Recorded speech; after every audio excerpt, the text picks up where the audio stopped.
স্বাধীনতা সার্বভৌমত্বের প্রতি এটা একটা হুমকি হয়ে দাঁড়াবে, কারণ আমাদের সেনা সদস্যদের মনোবল ক্ষুণ্ণ হবে। এই জিনিসটার প্রতি খেয়াল রাখতে হবে। আর যে জিনিসটা ওই যে মামুন বলতেছিল ওইটার সাথে আমি করতে চাই, মব, আপনি আমাকে বলেন মব ভায়োলেন্স তখনই হয় মানে একটা ছেলেকে যে জোর করে মাথায় টুপি দিছে, একটা যখন আমি সোলেমান ভাই বা মামুন আমরা যখন নামাজ কালাম পড়ে আমরা টুপি পরলে আমরা জানি, দ্য গ্রামারটা জানি, বাট ওরে যে টুপি পরাই দিছে বোঝা যাচ্ছে, আর বাকি সব প্যান্ট শার্ট পরা, তো টুপি পরাইয়া আপনি মৌলবাদী এখানে যদি ওই সেই দোষারোপ মারামারি ভায়োলেন্স এগুলো হয়, এবং এইটার প্রভাব পড়বে জাতীয় নির্বাচনে, এবং জনগণ কিন্তু তাদেরকে এইটার মাধ্যমেই মেপে নিবে। কাজে আমাদের সবাইকে এখানে আমি বলি যে দেখেন, অবসরপ্রাপ্ত সেনাবাহিনীর কর্মকর্তা হিসেবে, এবং অবসরপ্রাপ্ত তো অবশ্যই, কারণ আপনি জিজ্ঞেস করে দেখতে পারেন লোকজনের কাছে, আমি কোনো ব্যক্তির পিছনে দৌড়াই নাই জিন্দেগিতে। আমি আমার দেশ এবং আমার প্রতিষ্ঠান সেনাবাহিনীর জন্য কাজ করেছি।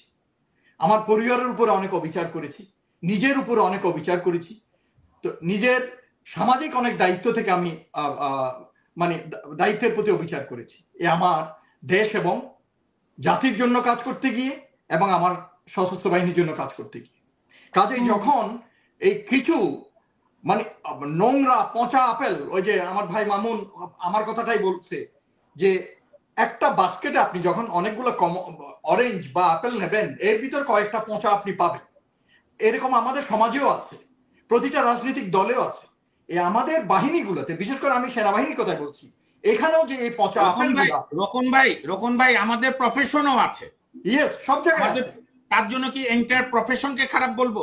সেটাই, সব জায়গায় আছে। কাজেই যখন এই যে ইউটিউবাররা, যেমন আমি ইলিয়াসের কথা বলি, ইলিয়াসের কথা আমি বেশি কষ্ট পাইছি এই জন্য, কারণ সে বাচ্চা ছেলে, যে দেশে যখন ছিলাম সে 15 মিনিটের ইটিভি একটা ইনভেস্টিগেটিভ রিপোর্টিং করতো, আমার খুব ভালো লাগতো, মানে সুন্দরভাবে করতো। আর এখন দেখি সে তার মাথাকে ঠান্ডা রাখতে পারে না, এবং সে মাঝে মাঝে ওই লোকজনকে ব্ল্যাকমেল করার তালে থাকে। আর এটা তো সাংবাদিকতা না। তো সেই জন্য আমার কথা হচ্ছে যে আমার কষ্ট লাগে, আমার হৃদয়ে রক্তক্ষরণ হয় একজন এক্স সেনাবাহিনীর সদস্য হিসাবে এবং বাংলাদেশের একটা দেশপ্রেমিক নাগরিক হিসাবে, যখন আমার দেশের এই গৌরবান্বিত যে আমাদের বাংলাদেশের ইতিহাসের সাথে জড়িত এই সেনাবাহিনীকে যখন একতরফা জেনারেলাইজ করে গালি গালাজ করে 12টা বাজাই দিচ্ছে। This is not correct. এইভাবে করলে আমি যেটা বললাম, আমাদের দেশের স্বাধীনতা সার্বভৌমত্বের প্রতি একটা হুমকি হয়ে দাঁড়াবে, কারণ আমাদের সেনা সদস্যদের মনোবল ক্ষুণ্ণ হবে। এই জিনিসটার প্রতি খেয়াল রাখতে হবে। আর যে জিনিসটা ওই যে মামুন বলতেছিল ওইটার সাথে আমি করতে চাই, মব, আপনি আমাকে বলেন মব ভায়োলেন্স তখনই হয়, কারণ mob violence is not encouraged, what ever it is. আইন নিজের হাতে তুলে নেওয়া যায় না। আজ এই যে 21 শতাব্দীর শেষ প্রান্তে দাঁড়িয়ে আমাদেরকে এটা মেনে নিতে হবে বাস্তবতা। দুনিয়ার কোথাও যত কিছুই বলেন এগুলো মেনে নেওয়া যায় না। যে জঙ্গলি, এইগুলো হচ্ছে যে জঙ্গলি টাইপের ব্যবহার, অসভ্য জাতিরা এসব করে, এইটা কোথাও আজকে নাই। কিন্তু এটা হয় কখন? মানুষের যে একটা ক্ষোভ এটা ফেটে পড়ে, তখনই কিন্তু এটা হয়। আপনি ঢাকাতে ঘুরে ফিরে বেড়াচ্ছে, আপনি অ্যারেস্ট করবেন না। আমি ওই যে একজন ইলেকশন কমিশনের কথা বলতেছি, তাকে লোকজন গিয়ে বাড়ি থেকে অ্যারেস্ট করছে, কইরা ওদের যত ক্ষোভ আছে ওটা ইয়ে করবেই। তো সেই জন্য আমার কথা হচ্ছে যে মামুনের সাথে আমি এক সুরে বলতে চাই যে সরকার, ডক্টর ইউনূস তার মেধা দিয়ে নিজে যদ্দূর পারতেছে আমাদের অর্থনৈতিক ফিল্ডে বিভিন্ন কূটনৈতিক সম্পর্কের ব্যাপারে অনেক অ্যাচিভমেন্ট আছে, কিন্তু ওনার আশেপাশে অনেকগুলা পচা আপেল নিয়ে উনি পরিষদ জমাইছে।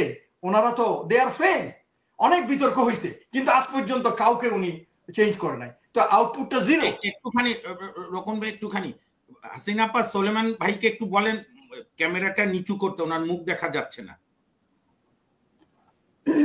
জি বলবো না।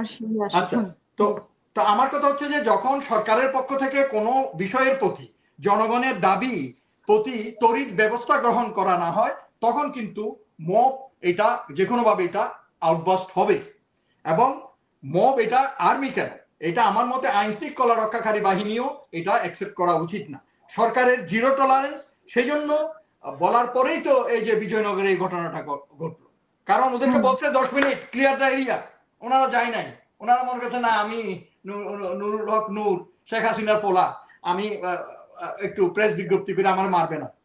So it doesn't work in that way. এখানে তো বলা হচ্ছে যে সেনাবাহিনী আসলে জাতীয় পার্টি, এখানেও আসলে প্রোপাগান্ডা না সত্যি সেটাও তো একটা বিষয়, যে জাতীয় পার্টিকে রক্ষা করার চেষ্টা করছে, জাতীয় পার্টিকে সেফ এক্সিট দিল। নো, এগুলো হচ্ছে সব একই সুতায় বাঁধা।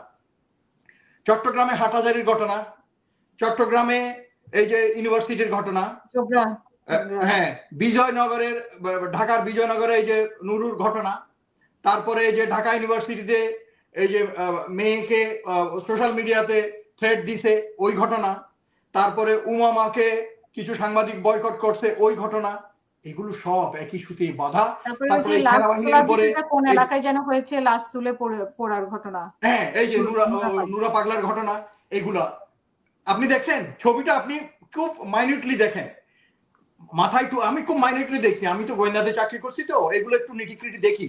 মানে একটা ছেলেকে যে জোর করে মাথায় টুপি দিছে, একটা যখন আমি সোলোমান ভাই বা মামুন আমরা যখন নামাজ কালাম পড়ে আমরা টুপি পরলে আমরা জানি, দ্য গ্রামারটা জানি, বাট ওরে যে টুপি পরাই দিছে বোঝা যাচ্ছে, আর বাকি সব প্যান্ট শার্ট পরা, তো টুপি পরাইয়া আপনি মৌলবাদী বানাবেন? কারা এরা? মৌলবাদী এবং উগ্রবাদী হাওয়া যে বয়ান যে আবার আমাদের দেশে আনার চেষ্টা করতেছে, এরা কারা? আমাদের দেশে এই বাম রাজনৈতিক দলগুলো ছাগলের 3 নম্বর বাচ্চা, সবসময় খালি লাফাইতে থাকে।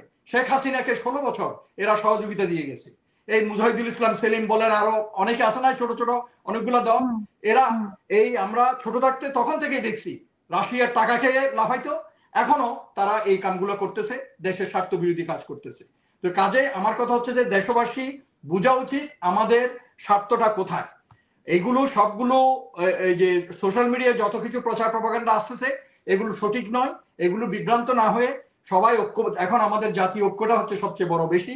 এবং এই ডাকসু নির্বাচন সম্বন্ধে আমি শুধু দুইটা কথা বলে I will give the floor to Solomon ভাই, যে এইটা নিয়েও কিন্তু চক্রান্ত হচ্ছে, আর 2 দিন বাকি আছে, যে এই ইলেকশনে যাতে দেখেন আর্মিকে নিয়ে কিন্তু একটা বিভ্রান্তি সৃষ্টি চেষ্টা করছিল, গুজব ছড়াইছিল বিভিন্ন লোক, সশস্ত্র বাহিনীর এক্স লোক বলেন, সাংবাদিক বলেন, সোশ্যাল মিডিয়ার লোক বলেন, কে যে কখন টাকা খাইয়া বিক্রি হয়ে যাচ্ছে you don't know. Everybody has got a price. আমি হয়তো 1 লাখ টাকায় বিক্রি হবো, মামুন হয়তো 5 লাখ টাকায়, সোলোমান ভাই হয়তো 1 কোটি টাকায়। So everybody has got a price. কে যে কিভাবে কখন কোথায় বিক্রি হয়ে যাচ্ছে ইউ ডোন্ট নো। এবং তারা ওই ভারতের বয়ানের কথাবার্তা বলতেছে। আপনার আমার রেট এত কম দিলেন কেন? তুমি ছোট ভাই তো, সেই জন্য। মানে শুধু বিক্রি হওয়া না তো, শুধু ট্যাগিং এর বিষয়টা তো বললেন না, যে ট্যাগ দিয়ে দিল, আপনার কথা থেকে এক লাইনের কথা থেকে ট্যাগ না, এই যে আপনি আজকে দেখেন আমরা 3 জন যে কথা বললাম সেনাবাহিনীকে নিয়ে বা ইয়ে নিয়ে, আমরা যে মানে বেসিক কথাগুলো বললাম ওগুলো আমরা উগ্র কথা বলি নাই, সেজন্য আপনি দেখেন কমেন্টে অনেকে লিখবে দালাল আমরা এটা, এবং ওই পুরনো কাশন দিয়ে আনবে, এতজন লোককে কেন যাইতে দিল? লোকন ভাই বলবে তিনটাই কেন যাইতে দিল? বলবে তিনটাই সেনাবাহিনী, লোকন ভাই বলবে তিনটাই সেনাবাহিনীর দালাল। হ্যাঁ রাইট, তাই বলবে। তো এটা কিন্তু এরা বুঝতেছে না, এরা বুঝতেছে না, কারণ যারা এই সোশ্যাল মিডিয়াতে কমেন্ট লিখে, he doesn't know say supreme court কি, একটা ডিসির চার্টার অফ ডিউটিস কি, আর আমার সেনাবাহিনীর কি দায়িত্ব কর্তব্য, ইন এইড অফ সিভিল পাওয়ার গেলে তার দায়িত্ব কি, এগুলো কিচ্ছু জানে না। এরা খালি লাফাইতে থাকে, উল্টা পাল্টা লোক, যার যেটা বলার না, সবাই সবকিছুতে এক্সপার্ট। আমি আইনজীবী না, আমি আইন নিয়ে কথাবার্তা উল্টা পাল্টা বলবো, আমি আমলা না, আমি উল্টাপাল্টা সিভিল প্রশাসন নিয়ে কথা বলবো। তো আমাদের সমস্যা হচ্ছে এইটা, সোশ্যাল মিডিয়াটাই হচ্ছে আমাদের এখন একটা বিরাট চ্যালেঞ্জ। তো এইগুলাকে আমি বলবো জনগণ আমরা গায়ে লাগানো উচিত না, সত্যকে জেনে নেই, জাতীয় ঐক্যটা হচ্ছে আমাদের সবচেয়ে বড় জিনিস। রাজনৈতিক দলগুলো তাদের এই ছাত্র সংগঠন যেগুলো বিভিন্ন ডাকসু রাকসু জাকসু ওখানে ইলেকশন হচ্ছে, এগুলাকে নিবিড় ভাবে কন্ট্রোল করা উচিত। যদি তারা এইগুলারে কন্ট্রোল করতে না পারে, এখানে যদি ওই সেই দোষারোপ মারামারি ভায়োলেন্স এগুলো হয়, এবং এইটার প্রভাব পড়বে জাতীয় নির্বাচনে, এবং জনগণ কিন্তু তাদেরকে এইটার মাধ্যমেই মেপে নিবে। কাজে আমাদের সবাইকে সতর্ক হওয়া উচিত। অসংখ্য ধন্যবাদ।